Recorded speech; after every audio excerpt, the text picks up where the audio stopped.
Okay, welcome. Negronis with Nord, episode number 77. I am on my Club Soda flow.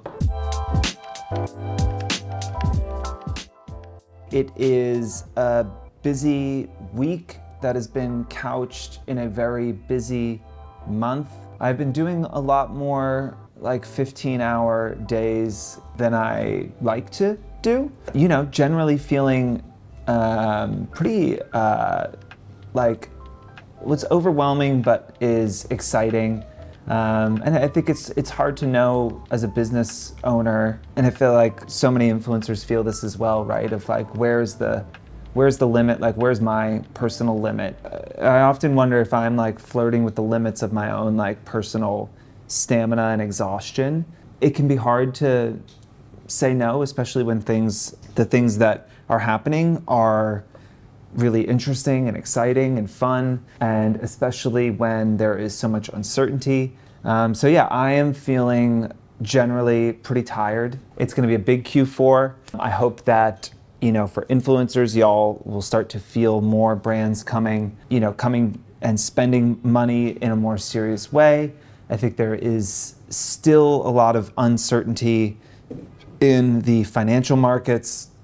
It's still really hard to know exactly where everything's going to go. There's still, you know, probably more than a 50% chance that we have not yet had the recession that we are expecting. And so you do what you can to, you know, to get as much business as you can when you can, because you don't know exactly what the future is going to be like, but you do have to manage your energy and make sure that you're able to show up in a way where you can be effective. On that note, there's been, a lot of terrible news in the last, few days here in the world, with the terrorist attacks by Hamas in Israel, with the loss of civilian life on both sides of that conflict that will continue to happen over the coming weeks and very likely months.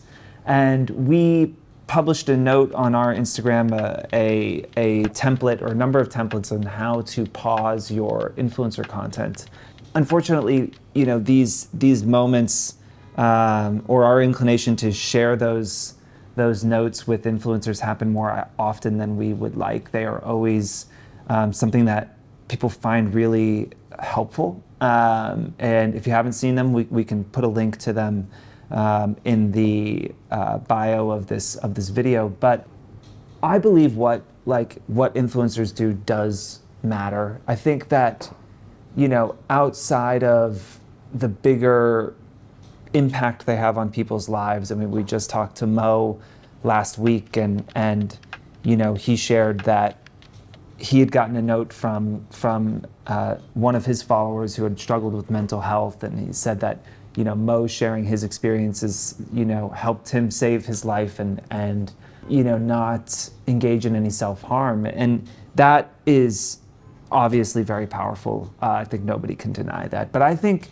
even the stuff that feels trivial and meaningless matters, right? I think that like people getting excited about a new brand or about a new mascara that they can buy, something that like makes their day a little bit better, I think that matters. I think helping people be more confident in the clothes that they wear, or get inspired about where to go on vacation, like these things matter. They make the world a little bit better, a little bit more pleasant, exciting, entertaining place to live, and that matters, right? We aren't curing diseases. We're not solving complex geopolitical issues, but we're making, millions of people's lives a little bit better every day. And that's not something that everybody can say about their job. That's something that a lot of people can't say about their jobs. And I think that that's important.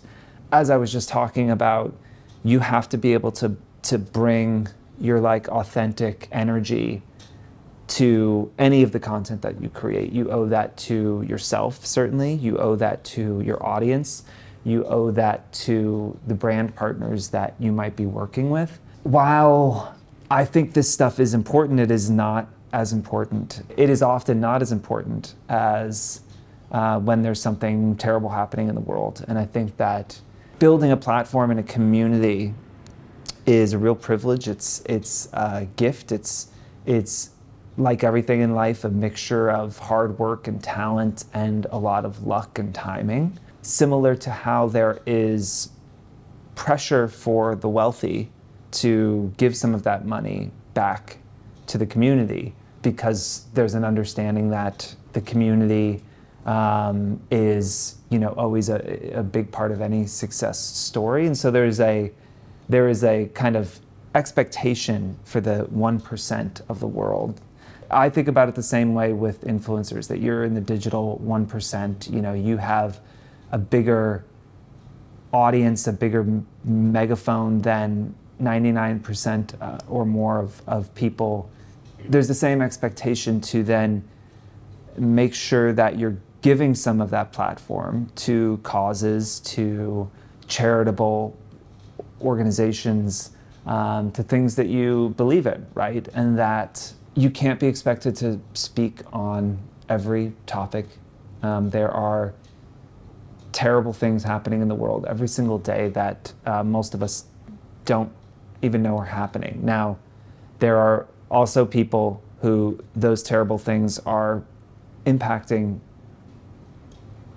personally, right? And so they might look at Instagram and say, I can't believe nobody is talking about this thing that is so impactful in my life. And so, yeah, we can't speak on every issue. And if you're a beauty influencer, fashion influencer, whatever it is, you're not maybe focused on social justice or political issues or, what is happening in geopolitics. But there are moments in the world and in culture that, that humble us and that put everything that we're doing into perspective. And I think that we have to recognize, one, that, in those moments that it's probably not appropriate to talk about, to publish your sponsored content or publish brand content. You might consider using that platform that you have and the audience that you have to point to a charity, to show solidarity, to help to educate or speak up in some way, right? Or again, you can just not say anything, but don't put branded content into the world that is ultimately just the wrong time for it, right? Now, this is going to be, unfortunately, it seems this will be a war that goes on for quite some time. Advertising has to move on, right? At some point, while we can still be heartbroken and upset and horrified by what is happening in other parts of the world, that you will do those branded content pieces, you will do your sponsored posts, you will, talk about a cute top you bought or a, new product that you're excited about. And that is totally fine and absolutely expected. But again, it's important to know when that is appropriate and when it is your responsibility as an influencer to speak up in some way or to use that platform for the greater good. I think to that end, while there is always a lot of stuff going on that we can be talking about here at Fohr in the influencer space, I think we should give that some space of its own. I'll also say, in an increasingly digital, kind of fractured world, it's always great to check in with friends that might be personally affected by what is going on in these events in the world. It can be really isolating to be going through some sort of trauma and to feel alone in that. And so encourage you to reach out to a friend that you feel might be personally impacted, check in on them, support each other.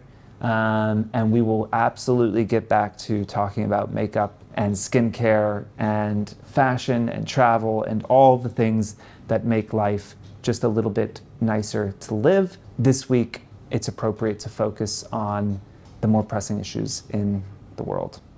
If you have any questions on this, let us know. If any brands have questions about how and when they should be pausing their content, we are very happy to also share our templates that we use with you for no charge, and happy to talk to anyone about how to navigate being an influencer when there are really terrible things happening in the world. So I will leave you with that this week, and we will get back to questions next week.